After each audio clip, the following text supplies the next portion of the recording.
Ramakrishna IVF centre, মা হওয়ার স্বপ্ন পূরণ।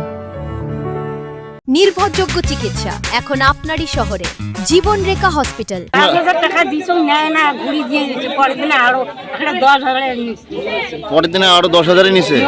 10,000 টাকা গনি। কোন পঞ্চায়েত নিছে? ও যে দীপু আমার কাছে টাকা আনছে, আবার যোজনা ঘর পাচ্ছি, সেই টাকা নিয়ে এসে আজকে 3 দিন থেকে ঘুরতেছে, আমার টাকা দেয় না, ওই জন্য আজকে ধর্ণা দিয়ে বসছি। 10,000 কোন পঞ্চায়েত নিছিল? আশিক পঞ্চায়েতে নিছে। মানে আমার লোক কমিটি সব ভুলে গেছিল আমার, মানে একজনের দোষ দিয়ে লাভ নাই, মানে আমরা যতটা টিম আছে টিমকে সবাই। কতজন টিমে লোক ছিল এদের জানেন কি? 10-12 জন।